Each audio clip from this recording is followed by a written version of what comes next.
I'm only the second person that's been successful in building a cycle-style boat. Now, was this a similar situation? You saw somebody do a boat, thought you could modify the designs a little bit, and have obviously implemented what you're doing here on Lake Erie? Yep. When we were in Oregon, we saw such a vessel, and I saw some things I was concerned about, so I said, geez, can we learn how to make it? Good morning, good afternoon, and good evening, whenever you may be listening, and welcome to Latitude, the 43 North podcast. I'm your host, Nate Benson, Director of Content here at 43 North, and this is episode 98 of the podcast. We're talking to the founder of Buffalo Peddle Tours. It's a fantastic little company here in Buffalo doing great things for tourism and exploration of our city, so I don't want to waste another minute setting this one up, and let's jump right into this week's conversation. Ken, how are you today? I'm doing super. It's a beautiful day out in Buffalo, New York. Spring is around the corner. Well, actually, spring's already here. Just the actual spring weather is around the corner. Ken, for those who don't know you, give us the quick pitch of who you are and what you do. My name is Ken Zoll. I started a company in, 12-14 called Buffalo Peddle Tours, which is a tour company based in Buffalo, New York. First, I remember first seeing one of the Buffalo Peddle Tours on, I think it was maybe Goodell or Chippewa. I used to work in news, as podcast listeners know, and I had my tripod out one day, and I see it go by. I'm like, what the hell is that? That's new. So what is Buffalo Peddle Tours? Buffalo Peddle Tours is a group party experience where 15 people get on a bike, and we take them for a tour of downtown Buffalo. And we stop at bars. Sometimes people that don't prefer drinking can take the bike out to do an architectural tour or do a progressive dinner. Buffalo's leading corporations, families, groups of friends of all shapes and sizes rent our bikes. How did this idea come to be? Well, my wife and I travel a lot. We've been to probably every cool city in the United States, and we were traveling around in Austin, Texas, and we saw such a bike out there and didn't really know too much about it. But when we got back, we went to the computer and we saw that it was something that takes people around to bars. People look like they're having a good time out there, and we thought this might be something to bring to Buffalo. What was involved with getting started with a venture like this? It's not like you can go to a supply shop to just get everything to put this together. It involves some creativity, correct? Yeah, it involves trying to figure out what in the world it is, so you can do a search online, and once you do that, to look for potential suppliers of such a vessel. What was involved with bringing this kind of to life? Did it involve a little bit of trial and error? Did the first iteration of what you wanted to do, was it a success? Well, the first thing to do is, once you make a decision to buy it, and you put your money down, because I had to put down a deposit of $15,000 with the presumption that I may not be able to use it in Buffalo, New York. So I did spend the money, I did buy it, then I had to figure out, well, how am I going to get it to Buffalo? I had to figure out the logistics of that. And all in the meantime, while the clock is ticking of when the bike's going to get here, where I'm going to put it, because it's pretty big, and there are a lot of details to get it out of a tractor trailer that I still have to figure out. And then I have to figure out from the city of Buffalo, once it does get here, are they going to let me use it? Was there any pushback? Obviously there was some highly publicized issues when food trucks first came to Buffalo. When you started this venture, was there anything similar to that, or was it somewhat smooth sailing? It's kind of a difficult thing for people to grasp of what you really want to do, because they didn't see it before. Right. This is one of the first beer bikes that was in New York State. There was a company in Long Island that had one, and you had to try to describe something they've never seen and make them feel comfortable with it. It's like trying to describe a flying saucer if you've never seen one. So it was something that the city of Buffalo did give us a lot of support and was able to grasp it. And since then, the city of Buffalo and the Buffalo Police have been our number one backers. Obviously, there's probably some, like you said, you haven't seen something before, so you're trying to figure out what it is. And then when you say, oh, beer's involved and the party atmosphere, of course, there's concerns, right? Yeah, there are concerns, and to make sure that people know what the rules are, because our customers didn't really know what the heck that they were going to sign up to do, because they've never done it before. Right. So they didn't know, okay, what should I bring? How should I act? And those are things that we had to kind of cultivate a culture of Buffalo, New York. And now Buffalo, New York just loves the Buffalo Pedal Tours, beer bikes and boats. Well, and we'll get to the boats in a second. So that first season, what were some of the highs and lows? Because like any new venture, of course, there's the struggle of entrepreneurship and stuff, right? Yeah, the first thing I don't like to sound like I have a big head. It's like trying to feel like you're a rock star, because everybody started to see the bikes, and everybody was excited to know that they know Kenzal. He's the one who brought the bikes to Buffalo, and needing to cultivate the customer base, while at the same time making sure that they're safe and they're going to have a good time. Because we have a relationship with the bars. The bars have to make sure that the customers that we bring are going to be servable. They're not going to come in, with too much to drink where they can't serve them. And then the customers also have to know that they have the responsibility of how to act on the bike, so they won't be doing things that might hurt the feelings of people that might see the bikes. So obviously, welcoming from the bar and restaurant community with your idea, right? Yeah. People like to make money, and we have the ability to bring a lot of money. Every 2 hours, a new group of people goes into that bar and drops cash, that helps the bar owner and helps the staff. There's a lot of tip money that is received from our patrons. Well, especially on a warm July day. On a warm July day, it's a lot of fun to be flowing, downtown right? Buffalo. Now, obviously, this isn't just a kind of the street version. The bike version is obviously not just a pub crawl atmosphere. You mentioned the rich architecture history of Buffalo, so you've been able to incorporate that audience, to quickly kind of navigate Buffalo from a architectural tourism standpoint, right?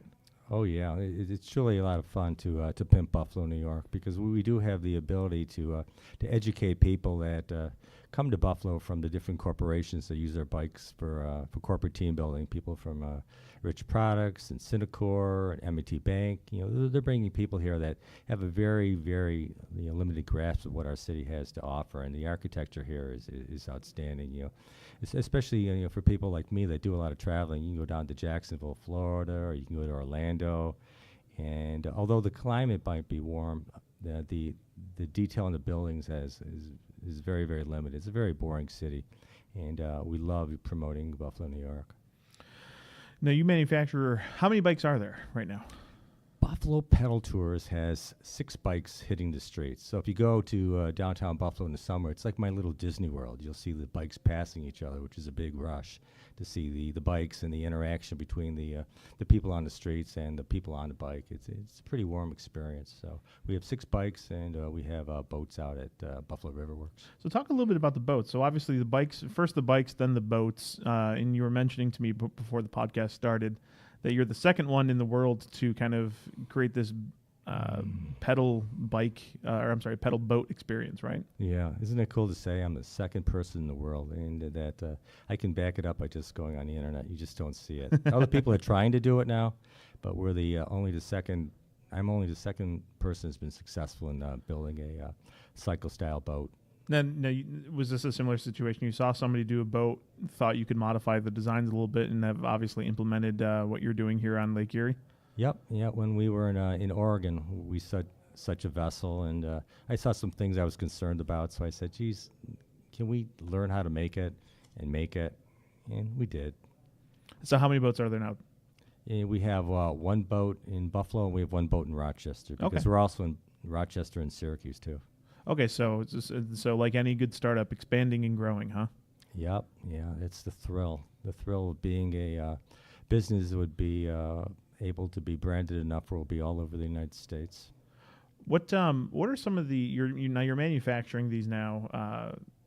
What are some of the trials and tribulations of manufacturing something, like I said, that's not super common? So you're kind of at the whim of your own design team and engineer team. Yeah. Some of the things that you have to think about is you might have ideas, and you have to make sure that you can afford what your idea is going to cost. Because to build something like this, you need to deal with people that have experience. Like, you just can't make a pontoon. There are certain machines that are needed, so you have to deal with fabricators in different cities that were able to grasp your idea and to custom make it. So whenever you custom make it, it's like a cash register going cha-ching. You might get a quote on something, but it might be a little bit more than you ever thought you'd have to put for your idea. Well, especially since you're dealing, the raw materials, probably aluminum and steel and everything in between, those fluctuate with the market, of course. And yeah, they do. The price of the war we have with China on dumping aluminum here has had effect on how we pay for the products that are in the pipeline but not yet built. So it's always fun to look at the Wall Street Journal of what the prices of the commodities are. So what's new for 2019 with Buffalo Pedal Tours? What's new for 2019? Things I really can't really tell you now on the record because it would take away some of the fun. But it's always been a hope that someday we can have our own space.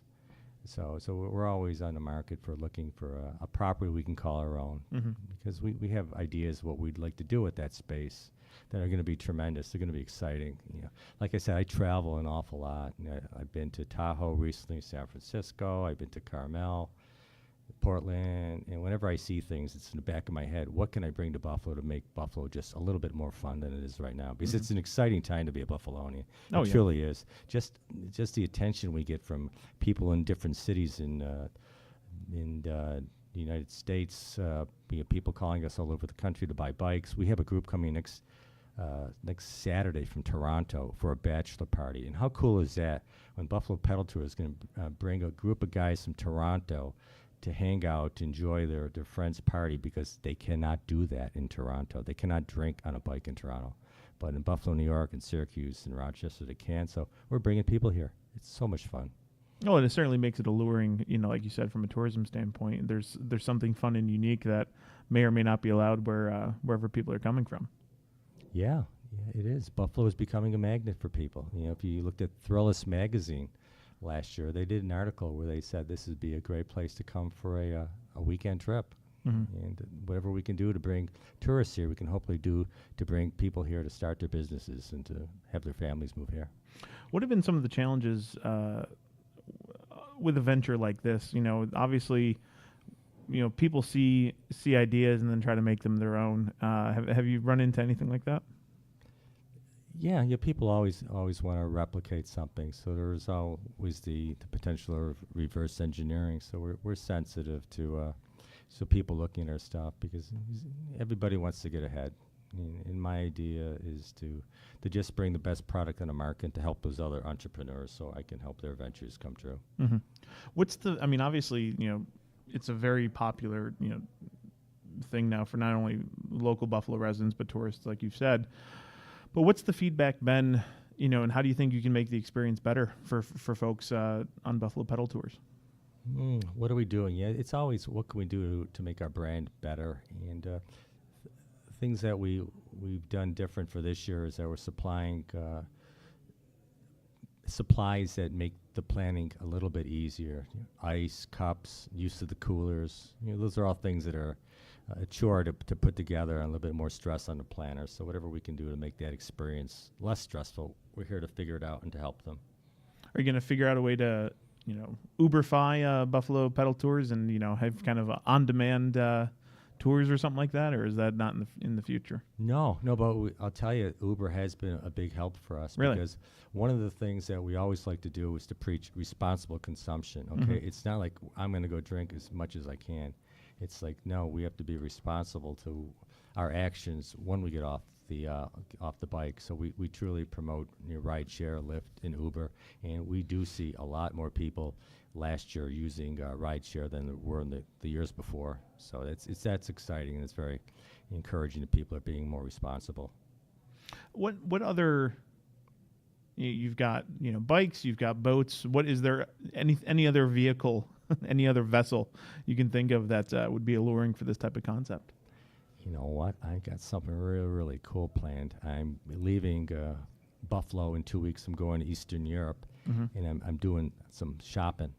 So I'm looking to bring something here that is going to drop people's jaws. It's really, really cool. Really? As people probably don't know, I did import a bike from Holland up until a year ago when a bigger company decided that they're going to to put a limit on who can buy those bikes in Holland, so I can't sell those anymore. But I'm going to be going to Europe, and I'm going to be working on bringing something back that's going to be really, really cool. So, moving forward, if people want to connect with Buffalo Pedal Tours, how can they book a tour? What's involved with booking a tour? What's the cost we're looking at here? Ooh, to book a tour, it's truly easy. You go to the website. There's 3 buttons: book a boat, book a bike, another one, buy a gift certificate. And within 2 minutes, you can have your booking made, and you can get a receipt, or you can call us up. We pride ourselves in answering the phone all the time. I could be in the woods in Portland, Oregon, or I can be walking down the streets in Savannah, and you'll hear me as Buffalo Pedal Tours. How can I help you? So we're always there to help you. We want to make the experience of planning your trip as easy as possible. It's a lot of work to get 15 people together to do a trip, and we understand that. So whatever we can do to take that stress away, we do it. What when are the hot button weekends or times, and when should you start booking that 4th of July? Yeah, people are booking 4th of July. Did you say 4th of July? Yeah. 4th of July is a very, very dead time, and we never tell people to book because all the bars are closed downtown on 4th of July.